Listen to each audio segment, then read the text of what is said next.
precioso. Meu coração encanta mais e mais o nome de meu Salvador glorioso, o nome que minha alma satisfaz. O coração palpita de alegria quando me lembro de meu bom Jesus. E nesse nome há para nós consolo. Em outro nome não encontro luz. Seu nome dá aos príncipes alegria,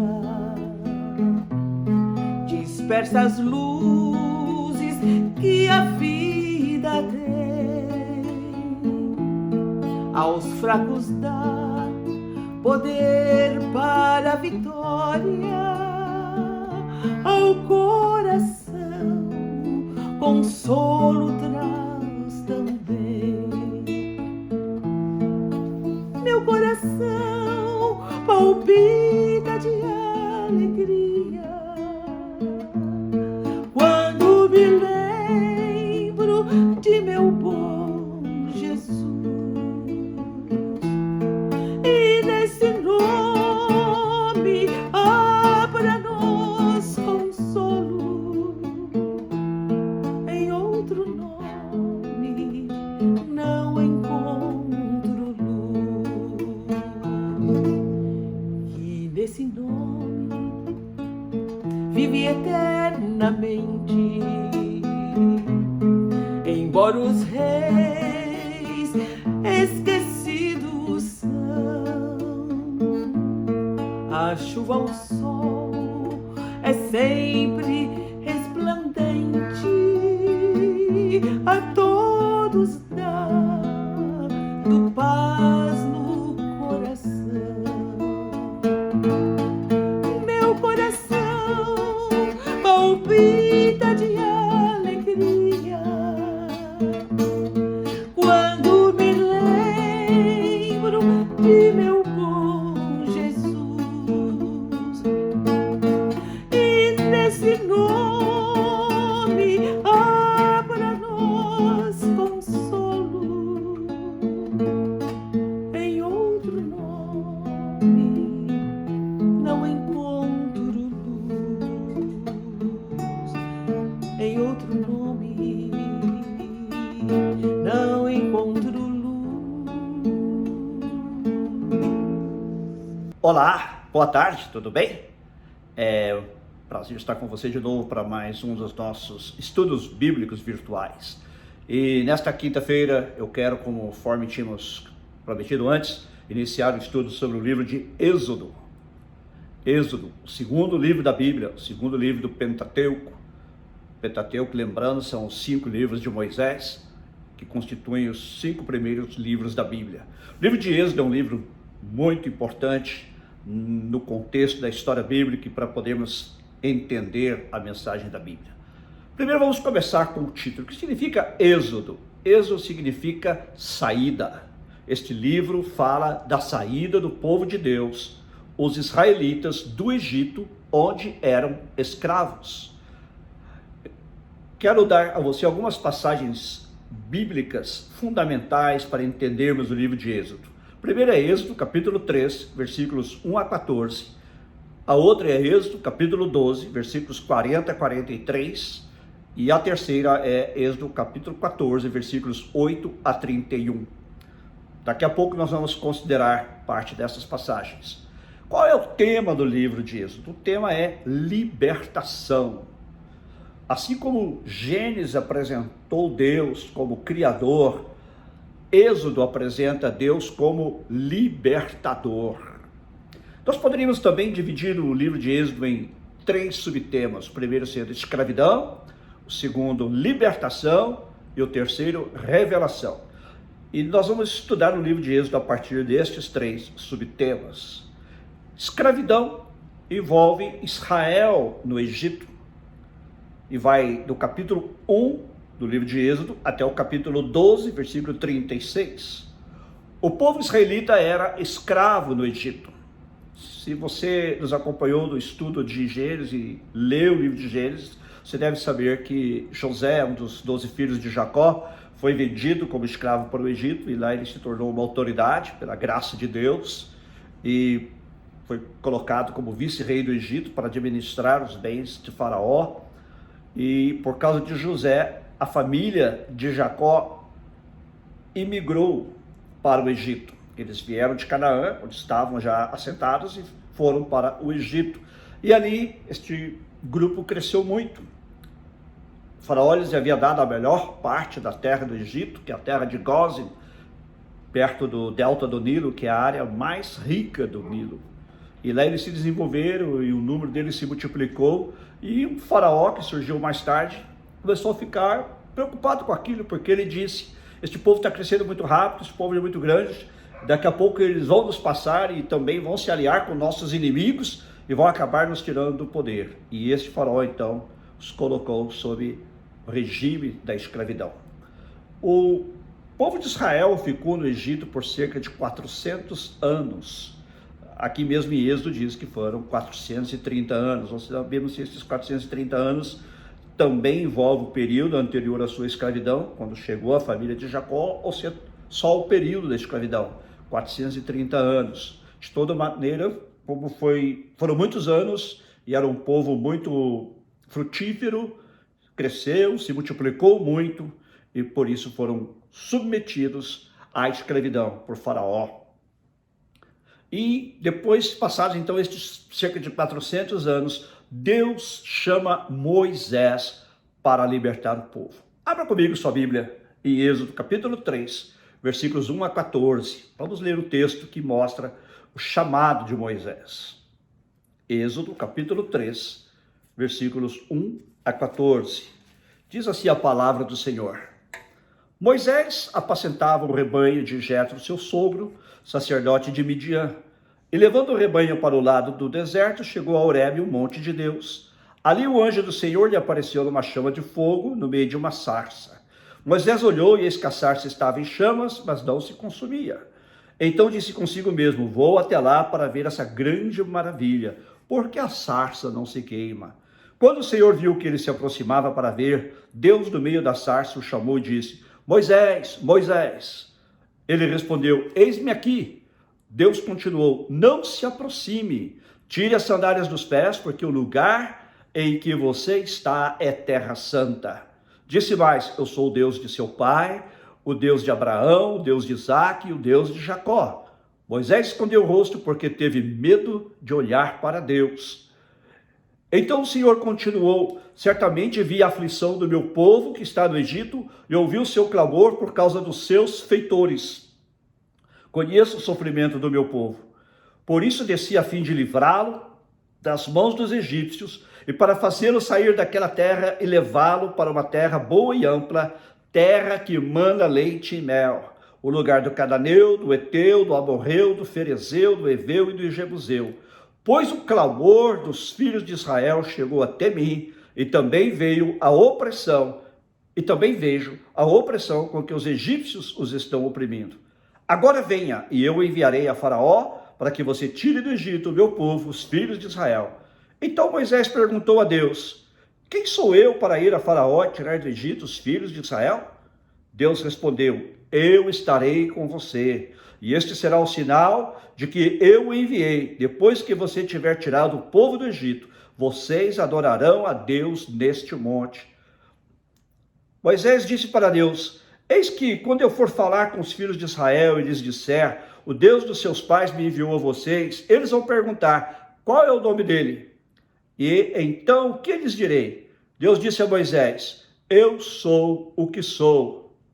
Disse mais: assim você dirá aos filhos de Israel: eu sou, me enviou a vocês. Quem era Moisés? Se você não conhece a história do Êxodo, Moisés era um hebreu. ele foi criado no meio desse povo, ele nasceu no meio desse povo, porém havia uma ordem, quando ele nasceu, da parte de Faraó, para que todas as crianças do sexo masculino que nascessem entre os hebreus fossem mortas. Porque Faraó não queria que o número dos hebreus continuasse se multiplicando, e a maneira que ele encontrou de acabar com o povo foi mandando matar todos os meninos. Acontece, porém, que a mãe de Moisés quis preservá-lo e o colocou numa cestinha que foi levada pelo rio Nilo, e sua irmã seguiu a certa distância, observando para onde aquela cesta iria, e acontece que as águas do Nilo acabaram levando Moisés até o palácio, onde estava a princesa, a filha de Faraó. E esta, vendo aquela criança, reconheceu logo que era a criança era filha dos hebreus, era um menino hebreu, mas ainda assim resolveu adotá-lo como seu próprio filho. E a irmã de Moisés, chamada Miriam, que estava por ali, lhe perguntou se ela precisava de uma ama, e ela disse que sim, e acabou que ela indicou sua própria mãe, a mãe do próprio Moisés, para ser a ama de Moisés. Desta maneira, Moisés foi criado na corte de Faraó, ele era um príncipe do Egito. Você talvez se lembre do filme chamado O Príncipe do Egito, é a história de Moisés. Eu recomendo até que você assista. É claro que dá um pouco de embelezamento da história, a gente entende, mas ele era um príncipe do Egito. Ele não era um príncipe herdeiro, porque ele não era filho de Faraó, mas ele era um dos príncipes da corte de Faraó. E ele foi criado por sua própria mãe, e que era hebreia, e que o instruiu na fé do Senhor. E ele, embora criado da corte, nunca perdeu sua identidade hebreia. E já homem, Moisés um dia saiu para ver as obras que estavam sendo construídas debaixo de chicote pelos seus conterrâneos, e ele viu um egípcio maltratando um dos seus conterrâneos, um dos seus paisanos, um hebreu, e ele matou o egípcio. Acontece que alguém o viu matar, enterrar o egípcio, e foram relatá-lo ao faraó, e Moisés teve de fugir. E Moisés foi para a terra de Horebe, cerca do Monte Sinai, que seria hoje na península do Sinai.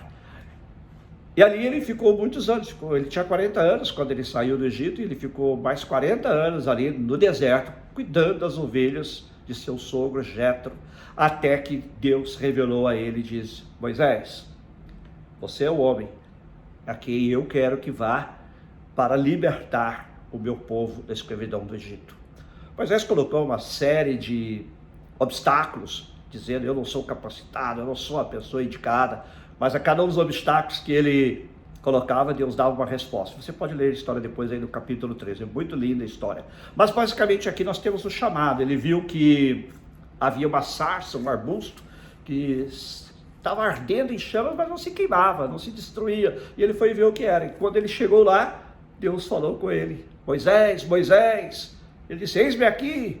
E Deus disse: não se aproxime, tire as sandálias dos pés, porque o lugar em que você está é terra santa. E disse mais: eu sou o Deus de seu pai, o Deus de Abraão, o Deus de Isaque, o Deus de Jacó. E Deus disse: eu vi a aflição do meu povo, eu ouvi o seu clamor, eu estou vendo o que está acontecendo com eles, e eu vou tirar o povo de lá através de você, e você vai conduzi-los para uma terra ampla que mana leite e mel. É o que hoje nós chamamos terra santa.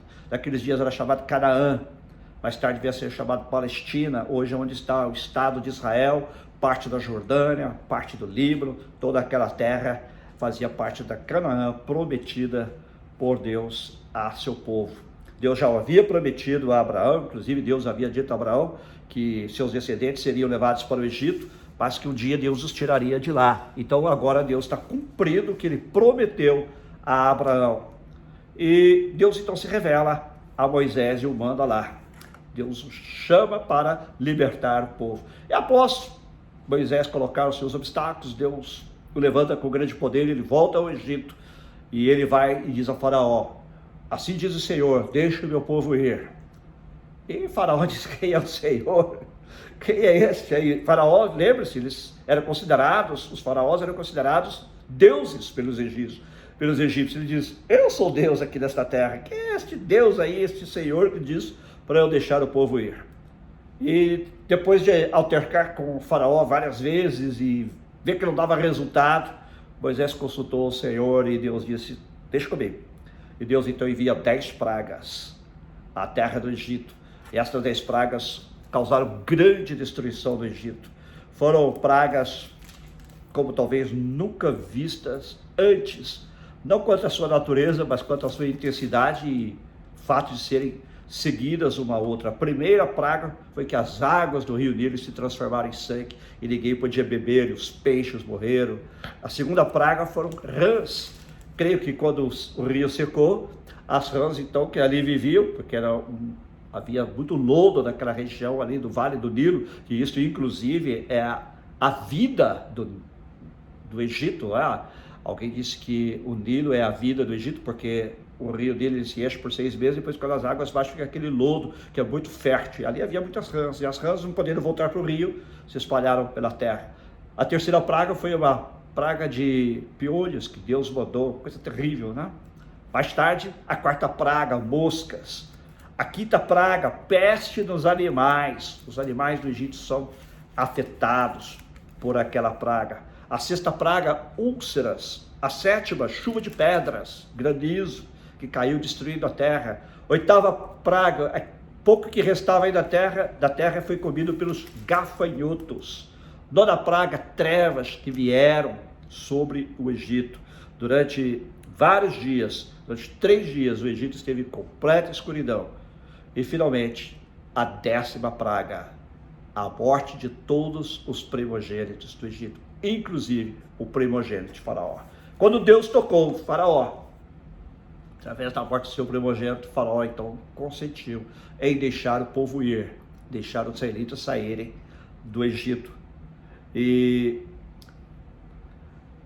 nós vamos já falar um pouco sobre isso, mas é interessante que aqui Deus se revela através de um novo nome. Deus ainda não havia se revelado sob este nome. Quando ele aparece a Moisés, Moisés lhe pergunta assim: quando eu for falar com os filhos de Israel, e lhes disser, Deus dos seus pais me enviou a vocês, eles vão perguntar, qual é o nome dele? Então, o que lhes direi? Deus disse a Moisés, eu sou o que sou. Poderia ser traduzido também como eu sou quem sou. Normalmente nas Bíblias em inglês é assim que você encontra. E Deus disse mais, disse assim, você dirá aos filhos de Israel, eu sou, me enviou a vocês. Quero chamar a atenção disso porque este nome tem causado muita confusão. O nome através do qual Deus se revela em hebraico, ao se referir a ele, Moisés diz assim, Yahweh, ou Yahvé, que é o nome de Deus, significando aquele que é, ou eu sou o que sou, significa que Deus, ele é autoexistente, e ele é onipotente, e ele independe de qualquer pessoa. Deus é o Deus Todo-Poderoso. Acontece que o nome de Deus, quando ele se revela no hebraico, está escrito em 4 letras consoantes, que seriam correspondentes às nossas letras Y, H, W, H. Como se pronuncia esse nome? Ninguém sabe. Porque os hebreus, ao lerem as escrituras, toda vez que se deparavam com este nome, por considerá-lo tão santo, eles evitavam pronunciá-lo, e em seu lugar diziam Adonai, Senhor. Então todas as vezes que eles iam ler o nome, eles liam como Adonai. De acordo com as autoridades, suspeita-se que a pronúncia original do nome fosse Yahweh, ou Yahvé, Yahweh, algo semelhante a isto. Acontece que em português, este nome acabou sendo traduzido como Jeová. Jeová, na verdade, não é um nome original de Deus. É por isso que nas Bíblias mais antigas, em português, você encontra a palavra Jeová. Mas nas traduções mais recentes, como esta que eu li, você normalmente, toda vez que aparece este nome de Deus, que é considerado como, ou é chamado de tetragrama, do grego tetragrammaton, 4 letras, ele aparece nas nossas Bíblias em português, como nessa versão que eu estou usando, com todas as letras maiúsculas. Então você vai ver que ele é traduzido normalmente como Senhor, sendo que o S é um pouquinho maior, mas todas as outras letras também estão em caixa alta quer dizer maiúsculas.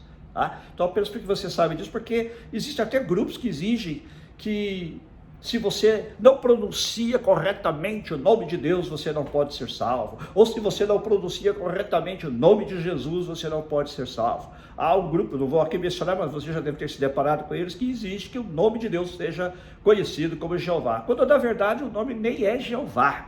O nome na verdade é o tetragrama, né? YW ou YHWH, ok? O nome Jeová na verdade é uma invenção, primeiro através do latim, depois em português, porque ele junta o Y, da palavra cuja pronúncia nós não conhecemos, o A de Adonai, ok? Depois o W, que em latim virou V, em português também é V, e depois acrescenta o E, que é uma pronúncia variante de A de Adonai, ok? Então, na verdade, é um nome criado. A palavra Jeová, podemos chamar Deus de Jeová? Sim, podemos, é uma forma legítima. Mas não é que tem que se exigir que se fale desta forma ou daquela, como fazem algumas seitas. Não, esse é apenas o nome de Deus. Tanto é que no Novo Testamento, Deus não se revela sobre esse nome, porque esse é um nome para os hebreus, é um nome hebraico. No Novo Testamento, Deus é chamado de Deus, de Senhor, de Todo-Poderoso. Porém, como o Novo Testamento é escrito em outra língua, que é o grego, nós não temos necessariamente que pronunciar aquele nome original, qual na verdade ninguém sabe, nem mesmo os hebreus, porque, como eu disse, por respeito ao nome de Deus, eles evitavam pronunciar o nome, e com isso se perdeu a pronúncia original do nome. Tá claro até aqui? Espero que sim. Bom, segundo subtema, como eu disse, é libertação. É a jornada de Israel do Egito até o Sinai. Vamos ver, abra sua Bíblia comigo, no capítulo 12 de Êxodo. E este segundo tema, o subtema, vai do capítulo 12, versículo 37, até o capítulo 18, versículo 27. Ok? Vamos lá. Êxodo 12.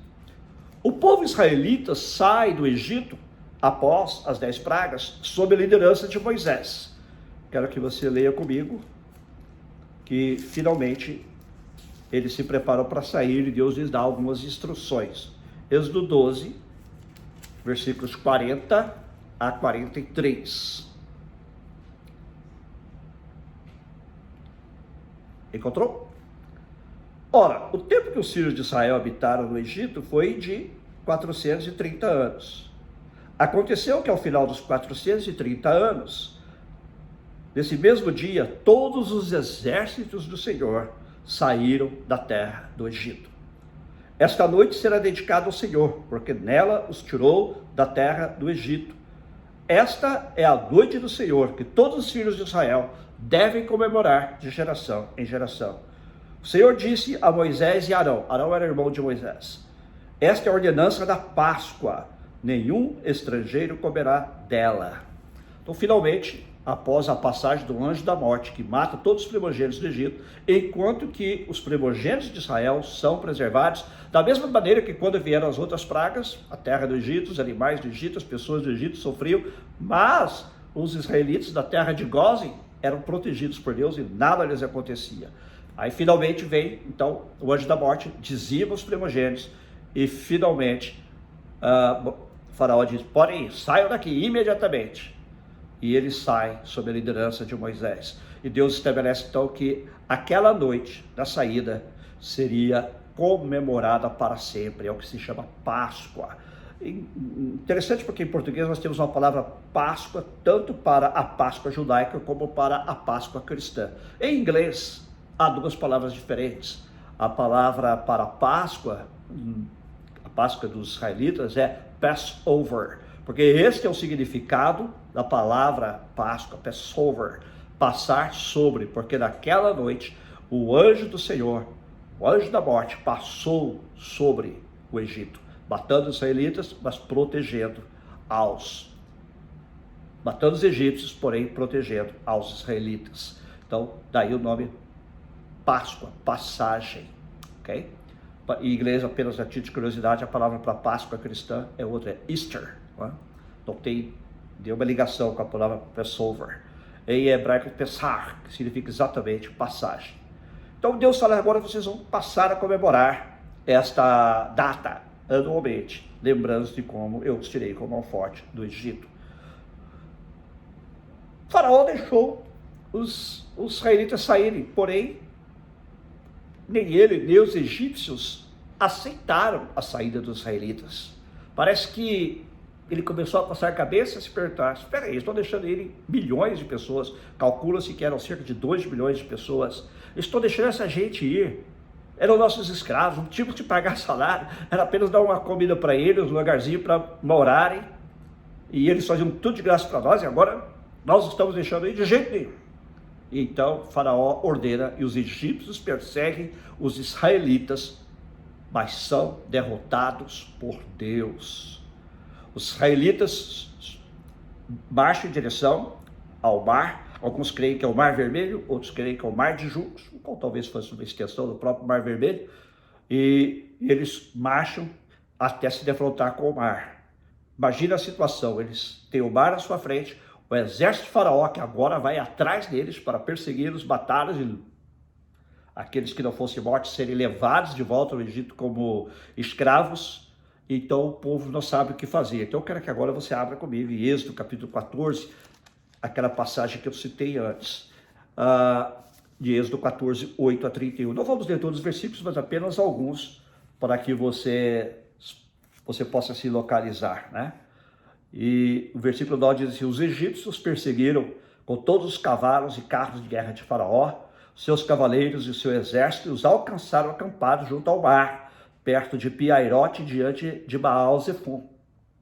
E chegando a Faraó, os filhos de Israel levantaram os olhos, e eis que os egípcios vinham atrás deles, e ficaram com muito medo. Então os filhos de Israel clamaram ao Senhor, disseram a Moisés, será que foi por não haver sepulturas do Egito que você nos tirou de lá, para que morramos neste deserto? O que foi que você fez conosco, tirando-nos do Egito? Não foi isso que dissemos a você no Egito? Deixe-nos em paz para que sirvamos os egípcios, pois teria sido melhor para nós servir os egípcios do que morrer no deserto. Gente ingrata, muitos de nós. Moisés, porém, respondeu ao povo, não tenham medo, fiquem firmes e vejam o livramento que o Senhor lhes dará no dia de hoje, porque vocês nunca mais verão esses egípcios que hoje vocês estão vendo. O Senhor lutará por vocês, fiquem calmos. E eu creio que aí Moisés vai ao Senhor e o Senhor lhe diz, o Senhor disse a Moisés, versículo 15, por que você está clamando a mim? Diga aos filhos de Israel que marchem. Deus mandou marchar em direção ao mar. E você levante o seu bordão, o seu cajado, e estenda a mão sobre o mar. As águas se dividirão para que os filhos de Israel passem pelo meio do mar em seco. Eis que eu vou endurecer o coração dos egípcios para que venham atrás de vocês e entrem no mar. Serei glorificado em Faraó e em todo o seu exército, seus carros de guerra e os seus cavaleiros. E os egípcios saberão que eu sou o Senhor, quando for glorificado em Faraó, dos seus carros de guerra e dos seus cavaleiros. E aí o que acontece?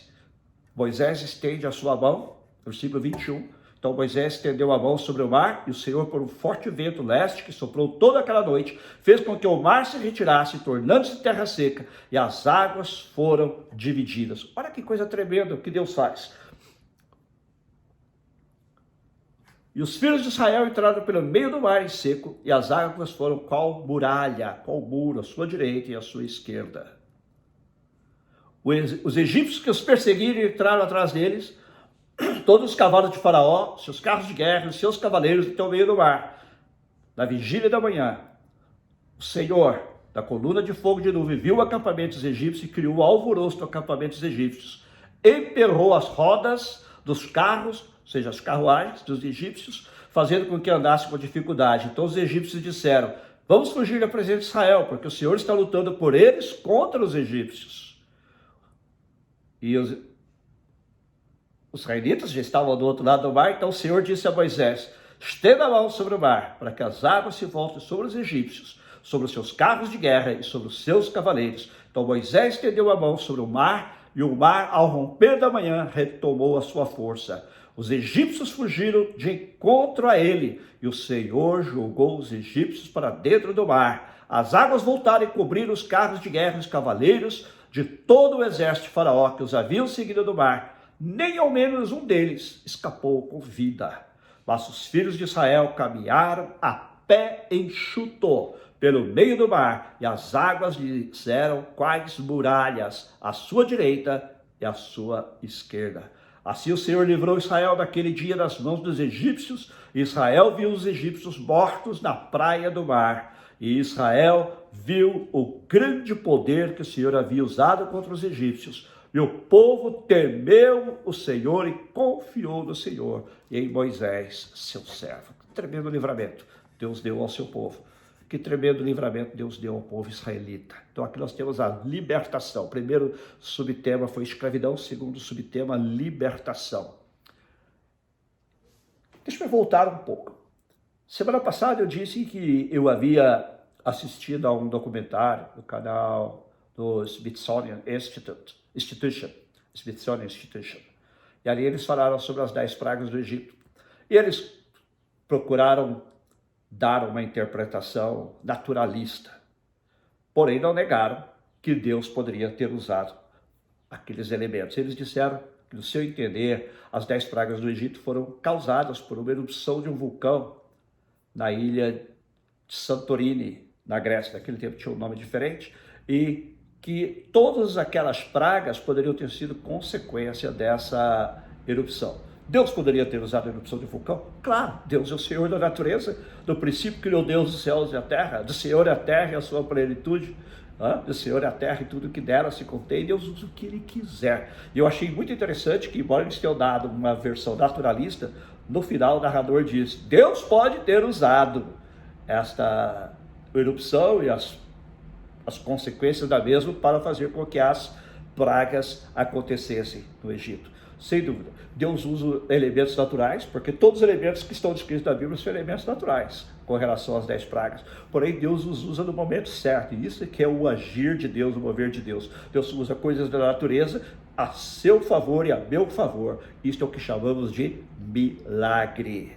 Milagre. Deus pode intervir na natureza como Ele quer, porque a natureza pertence a Ele. Ele pode inverter uma lei da natureza, pode reverter, mas como também pode acelerar a lei da natureza. Ele pode fazer do jeito que Ele quiser, porque Deus é todo-poderoso. Ele é o Deus todo-poderoso. Amém? E finalmente chegamos à terceira subdivisão do livro de Êxodo, que é a revelação, que fala de Israel no Monte Sinai. Deus havia dito a Moisés, lembre-se lá em Êxodo 3, quando você tirar o povo do Egito, você vai trazê-lo para me adorar aqui, neste monte. O Monte Horebe, o Monte Sinai são o mesmo monte que se encontra, como já disse antes, da Península do Sinai. Hoje faz parte do país que conhecemos como Egito. E se encontra nos capítulos 19 ao capítulo 40.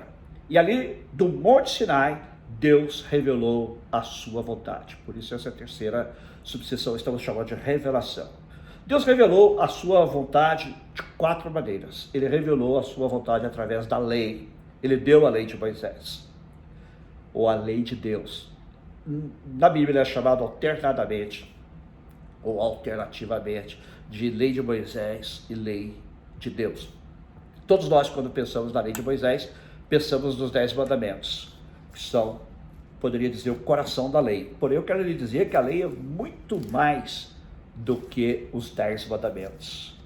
A lei engloba cerca de 617 a 619 mandamentos. E ela se estende pelo livro de Êxodo, a partir da aliança que Deus faz com o povo de Israel, começando no capítulo 19, até o final do Êxodo, mas também se estende por Levítico, por Números, por Deuteronômio. A gente vai falar talvez um pouco mais sobre isso em outras ocasiões. Porém, eu quero ler com você, se você tem a sua Bíblia ainda aberta aí, em Êxodo capítulo 20, os 10 mandamentos, que, como eu disse, são o coração, são o cerne da lei. Vamos lá? Êxodo capítulo 20. Então, Deus falou todas estas palavras. Eu sou o Senhor, seu Deus, que eu tirei da terra do Egito, da casa da servidão.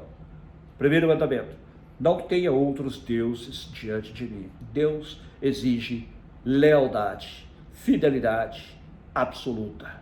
E Ele não admite que adoremos a qualquer outro Deus. Se Ele é o único Deus verdadeiro, por que vamos adorar a outro? Não podemos ter outro Deus diante dEle. E quando Ele fala de deuses, não ter deuses diante dEle, isso não significa necessariamente apenas ídolos. Deuses como Baal, deuses como os deuses greco-romanos. Não. Dinheiro pode ser um Deus, sua família pode ser um Deus, seu filho pode ser um Deus. Deus não admite que adoremos qualquer outro Deus. Segundo, não faça para você imagem de escultura, nem semelhança alguma do que há em cima do céu, nem embaixo na terra, nem nas águas debaixo da terra. Não adore essas coisas, nem preste culto a elas, porque eu, Senhor seu Deus, sou Deus zeloso, que visita a iniquidade dos pais dos filhos até a terceira e quarta geração daqueles que me odeiam, mas faço misericórdia até 1000 gerações daqueles que me amam e guardam os meus mandamentos. Então, outra ordem de Deus, segundo o mandamento, não podemos fazer imagem de escultura para adorar. Deus não proíbe absolutamente fazer imagem de escultura, não quer dizer que você não possa ter uma estatueta na sua casa, mas ele proíbe que façamos imagens para adoração. E ele diz que não pode se fazer nenhuma imagem de escultura, nem semelhança alguma do que é em cima do céu, ou seja, não podemos representar a Deus, não podemos representar os cristãos que morreram em santidade, que estão no céu. Não podemos também, ele diz também, não podemos fazer nada que represente nada embaixo da terra, nem nas águas debaixo da terra. Não podemos adorá-las, nem nos prostrar diante delas. Quem faz isso está quebrando o segundo mandamento dos 10 mandamentos que Deus deu. E Deus diz que há consequências quando há desobediência a este mandamento, da mesma maneira que há bênçãos para aqueles que obedecem. Terceiro, não tome o nome do Senhor, seu Deus, em vão, porque o Senhor não terá por inocente o que tomar o seu nome em vão. Aqui a gente tem que tomar muito cuidado. Na língua inglesa se usa muito palavrão com o nome de Deus. E Deus diz que nós não podemos tomar o nome dele em vão. A pessoa às vezes ela quer afirmar que alguma coisa é melhor. Eu juro por Deus. Evite usar essa expressão. Especialmente se você estiver mentindo. Porque você está tomando o nome de Deus em vão. Por isso é que Jesus disse assim, quando você quiser dizer alguma coisa, não jure nem pelo céu, porque é o trono da terra, o trono de Deus, nem pela terra, porque é o escabelo dos seus pés. Que o seu falar seja sim, sim, não, não. Que passar disso é de natureza maligna. Quarto mandamento, lembre-se do dia de sábado para o santificar. Durante 6 dias você pode trabalhar e fazer toda a sua obra, mas o 7º dia é o sábado dedicado ao Senhor, seu Deus. Não faça nenhum trabalho nesse dia, nem você, nem o seu filho, nem a sua filha, nem o seu servo, nem a sua serva, nem o seu animal, nem o estrangeiro das suas portas para dentro. Porque em 6 dias o Senhor fez o céu e a terra, o mar e tudo que neles há, e ao 7º dia descansou. Por isso o Senhor abençoou o dia de sábado e o santificou. Deus estabeleceu um dia de descanso. A palavra sábado, Shabbat, em hebraico, significa exatamente isso, descanso. Deus ordenou então ao seu povo que trabalhasse 6 dias, mas que tirasse um dia para descansá-lo, para honrá-lo, para santificá-lo. No Novo Testamento nós veremos que os cristãos pararam de obedecer ou seguir a guarda do sábado, porque nós não temos nenhum mandamento no Novo Testamento para continuarmos obedecendo, embora alguns cristãos que eu faço, e Paulo diz que está bem, se eles querem fazer, podem fazer. E da mesma maneira que ele disse, se alguém não guarda nenhum dia, também está bem, se guarda um dia para o Senhor, está bem. O importante é que nós guardemos o princípio, não é? De não querer só trabalhar, viver em função do trabalho, ser workaholic, como se diz em inglês, né? Viciados em trabalho. Precisamos ter descanso, precisamos ter um dia para a nossa família, precisamos ter um dia para descansar o nosso corpo, a nossa mente. Também precisamos ter um dia para adorar o Senhor. No caso do Novo Testamento, os cristãos passaram a adorar o Senhor no dia da ressurreição, por isso que se chama domingo. A palavra domingo vem de Dominus Diae, dia do Senhor. Dominus é Senhor. Lembra-se da pizza? Nós que moramos aqui, Dominus, significa exatamente isso, Senhor. Porque o homem que criou esta pizza, ele quis dar o nome do Senhor Jesus à pizza, e ele colocou em latim, Dominus. Dominus quer dizer do Senhor. Muita gente pensa que do dominó, porque tem um dominó lá, mas a ideia por trás pensa que não é bem essa. E, enfim, o que ele fez? O que os cristãos fizeram? Eles passaram a adorar o Senhor no dia de domingo, que é o dia do Senhor. Mas, se alguém quer adorar em outro dia da semana, muitos cristãos que vivem em países muçulmanos, onde normalmente o dia de descanso é sexta-feira, adoram a Deus e descansam no dia de sexta, porque é o dia que está todo mundo descansando. Em alguns lugares, onde se guarda o sábado, alguns cristãos também descansam no dia de sábado. O importante não é guardar um dia, mas guardar o princípio. Nós não temos nenhum mandamento específico para guardar o sábado no Novo Testamento, inclusive Jesus disse que é o Senhor do sábado, mas temos a liberdade, não é? E a maioria dos cristãos adora e descansa no domingo, por ser o dia da ressurreição de Jesus. Bem, vamos ao outro mandamento. 5º mandamento. Honre seu pai e sua mãe, para que você tenha uma longa vida na terra que o Senhor, seu Deus, lhe dá. Este é o primeiro mandamento com promessa, conforme nos lembra o apóstolo Paulo, honrar pai e mãe. É engraçado, não é? Interessante que Deus não diz aqui para você amar seu pai e sua mãe. Independente se você ama ou não seu pai e sua mãe, você tem de honrá-los. É isso que Deus quer. Que nós honremos. Porque muitos dizem, eu amo meu pai e minha mãe, mas não os honram. Não teriam respeito por eles. Honrar pai e mãe. Vamos ao outro mandamento? Mandamento número 6. Não mate. Em algumas tradições mais antigas, mais clássicas, diz não matarás, não mate. Aqui é no sentido de não assassinar, não tirar a vida de outra pessoa. Nós não temos o direito de tirar a vida de ninguém. Somente Deus tem o direito de dar e de tirar a vida. 7º mandamento, não cometa adultério. Esse é autoexplicativo, não é verdade? Ou seja, sexo só dentro do casamento. Tanto antes do casamento como fora do casamento é pecado. Existem outras palavras que definem esse tipo de relação sexual fora do casamento, não é só a palavra adultério, mas aqui de um modo genérico. Não cometa adultério, porque quem comete adultério está quebrando uma aliança feita com o seu cônjuge no casamento. Outro mandamento, não furte, não roube, não roubarás, não furtarás. Autoexplicativo, verdade? Ainda outro, não dê falso testemunho contra o seu próximo. Aqui engloba mentira, engloba falar mal do próximo, engloba dizer algo a respeito de alguém que a pessoa não fez. Não dê falso testemunho. E o 10º mandamento, não cobice a casa do seu próximo, não cobice a mulher do seu próximo, nem o seu servo, nem a sua serva, nem o seu boi, nem o seu jumento, nem coisa alguma que pertença ao seu próximo. Interessante que todos os outros mandamentos estão mais relacionados a ações. A ações. Este aqui está mais relacionado a atitude, sentimento, coisa interior. Não cobiçar, coisa do coração. Não devemos cobiçar a casa do próximo. Não devemos cobiçar a sua mulher. Ou, se você é mulher, não cobiçar seu marido, nem o seu servo, nem a sua serva, nenhuma das suas propriedades, nada que pertença ao seu servo. Então aqui, em resumo, como eu disse, o cerne da lei. Mas não é só isso. A lei, como eu disse, engloba muito mais do que isso.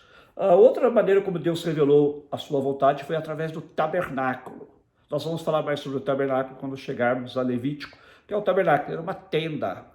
A palavra tabernáculo em si significa tenda, é uma palavra grega, não é uma palavra hebraica que nós usamos em português. Era uma tenda chamada também de tenda do encontro, tenda da congregação, que era o lugar onde o povo de Israel deveria se reunir para adorar a Deus. Ali eram oferecidas o culto a Deus, eram oferecidas as ofertas a Deus, eram oferecidos os sacrifícios, e desta maneira o povo adorava. A adoração era exigida que fosse no tabernáculo. O tabernáculo acompanhou os israelitas por todo o tempo que eles andaram no deserto, foram 40 anos, depois ele foi estabelecido num lugar definitivo em Israel. E ali era o lugar onde era feita a adoração nacional. Nós vamos falar mais, como eu disse, sobre o tabernáculo. E você pode encontrar aí na sua Bíblia, nos capítulos 25 até o 40, a descrição de como devia ser o tabernáculo, os utensílios do tabernáculo, o altar e o holocausto, a bacia de bronze, onde os sacerdotes tinham de se lavar, o altar de incenso, a mesa dos pães da proposição, o candelabro, o castiçal, e também as duas divisões do tabernáculo, o lugar santo e o lugar santíssimo, onde só o sumo sacerdote podia entrar uma vez ao ano. Sobre isso falaremos depois também. Ali estava a Arca da Aliança, que também representava a presença de Deus entre o seu povo. E outra maneira como Deus revelou a sua vontade foi o sacerdócio. Deus também estabeleceu o sacerdócio. Deus escolheu Arão, irmão de Moisés, como sumo sacerdote, e estabeleceu que os levitas, a tribo a qual pertenciam tanto Moisés como Arão, seria a tribo sacerdotal, sendo que todos os sumos sacerdotes seriam os descendentes de Arão, através sempre do filho mais velho. E isso perdurou por séculos. Deus estabeleceu o sacerdócio, ou seja, quem era o sacerdote? O sacerdote era o intercessor diante de Deus. Quando o povo trazia a sua oferta, o seu sacrifício, a sua adoração a Deus, era o sacerdote que os apresentava a Deus. Hoje nós não precisamos mais de sacerdotes. A Bíblia diz que, na verdade, nós somos reino e sacerdotes. Uau, que bênção! Você é um sacerdote, você pode ir diretamente à presença de Deus. Eu posso ir diretamente à presença de Deus. Eu preciso de um sacerdote que me represente diante de Deus. Porque, na verdade, a Bíblia diz que já temos um grande sumo sacerdote. Lembre-se que Arão e seus descendentes, deles vinham, ele seu primogênito, depois o primogênito seriam os sumos sacerdotes. Mas a Bíblia diz que Jesus é o nosso sumo sacerdote. Já não necessitamos de outros sumos sacerdotes, não precisamos mais de sacerdócios, porque nós temos acesso direto à presença de Deus através de Jesus. E se você ler o livro de Hebreus, você vai ver isso. Estou aqui com o livro de Hebreus aberto e mostra claramente que nós não precisamos de nenhum outro sacerdote. A Bíblia diz: há um só Deus e um só mediador, um só sacerdote, um só intercessor diante de Deus e os homens, Jesus Cristo, homem. Jesus é o nosso bastante sacerdote. Jesus mesmo nos ensinou, quando orarmos a Deus Pai em nome dele, Jesus, e Deus então nos atende. Então, Cristo é o nosso sumo sacerdote. A Bíblia diz que o sacrifício dele foi o bastante, por isso nós não precisamos mais de outros sacrifícios. O sangue que ele derramou foi o sangue que nos abriu o caminho vivo, acesso direto à sala do trono de Deus. Hoje podemos falar com Deus diretamente através de Jesus Cristo. Isso não é uma coisa linda, gente? Você sabia que você não precisa de mais ninguém para interceder por você. Você pode ir direto diante de Deus, porque você já tem um intercessor no céu, que é o próprio Jesus. Né? Então aqui diz assim, Hebreus 10, 19. Portanto, meus irmãos, tendo ousadia para entrar no santuário, o santuário aqui é o santuário celestial, pelo sangue de Jesus, pela sua carne, e tendo um grande sacerdote sobre a casa de Deus, aproximemo-nos com o coração sincero, em plena certeza de fé, tendo o coração purificado da má consciência e o corpo lavado com água pura. Olha que interessante. Né? Então nós agora temos acesso direto à presença de Deus. E a outra maneira como Deus revelou a sua vontade ao povo de Israel foi através do serviço. Como é que eles deveriam servir a Deus? Deus estabeleceu uma série de normas, uma série de procedimentos. Tudo isso fazia parte da lei, não é? De como é que eles deveriam se aproximar de Deus. Eles não podiam ir de qualquer maneira, eles tinham que sacrificar os animais desta ou daquela maneira. Isso vai estar mais claro no livro de Levítico. E eles deviam usar o serviço sacerdotal, tanto a família dos sacerdotes, que eram todos descendentes de Arão, lembre-se disso, sendo que os descendentes do primogênito eram os sumos sacerdotes, mas também os levitas. Todos os levitas eram uma tribo sacerdotal e eles trabalhavam também ali no tabernáculo, e mais tarde iriam trabalhar no templo. Eu creio que aprendemos muito com o livro de Êxodo, não é verdade? Deus é o Deus que liberta, Ele nos liberta dos nossos pecados, Ele nos dá o perdão dos pecados, nos dá a salvação e a vida eterna. Deus também é o Deus que tem interesse no seu povo, Ele vê o nosso sofrimento, Ele vê a nossa aflição e o nosso clamor sobe até Ele. E Ele é o Deus que se revela a nós através de Jesus Cristo e através da sua palavra. A nossa fé deve estar baseada na palavra de Deus, ela é a nossa única regra de fé e prática. Por isso eu aconselho você a ler, estudar a Bíblia, para você conhecer melhor a revelação de Deus, a vontade de Deus para a sua vida. Deus da Bíblia revela a vontade dele para o seu povo de modo geral, mas também revela a sua vontade individual para cada um de nós. Que Deus possa aplicar esta palavra que meditamos hoje à sua vida e que a nossa igreja seja abençoada e todos aqueles que estão nos ouvindo ao redor do mundo sejam abençoados pela palavra de Deus. Vamos orar. Senhor, nós te agradecemos porque Deus, Tu és o Deus libertador, o Deus que liberta, o Deus que salva, o Deus que transforma. Se alguém nesta noite, Senhor, que está precisando de uma libertação, liberta, Pai. Liberta dos poderes das trevas, liberta do poder de Satanás, liberta do poder das drogas, liberta do poder do pecado. Dá uma nova vida, Pai, a todos aqueles que estão assistindo conosco, estão neste momento orando conosco. Traz a Tua libertação. Deus, também, Senhor, nós te pedimos que Tu te reveles cada dia mais a cada um de nós. Sabemos que Tu te revelas pela Tua palavra, por isso te peço que nos ajudes a abrir nossa mente, abrir nosso coração e ler e estudar a Tua palavra, para que Tu possas falar conosco, para que conheçamos mais e mais os Teus caminhos e a Tua vontade, os Teus propósitos. Ó Deus, se alguém aqui ainda não aceitou a Jesus, quero orar com essa pessoa agora. Se você não aceitou a Jesus, quero convidar você a orar comigo agora. Diga: Senhor Jesus, eu reconheço que Tu és o meu libertador. Eu preciso de libertação e perdão dos meus pecados. Me perdoa e me liberta, Senhor, como o Senhor já fez com milhões de outras pessoas.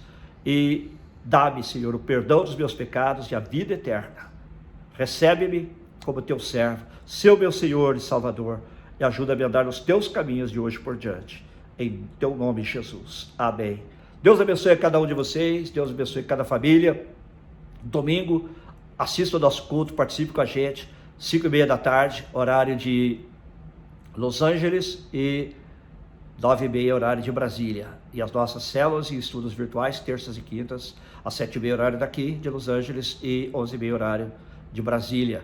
Nós vamos terminar este estudo agora também com louvor ao Senhor. O Senhor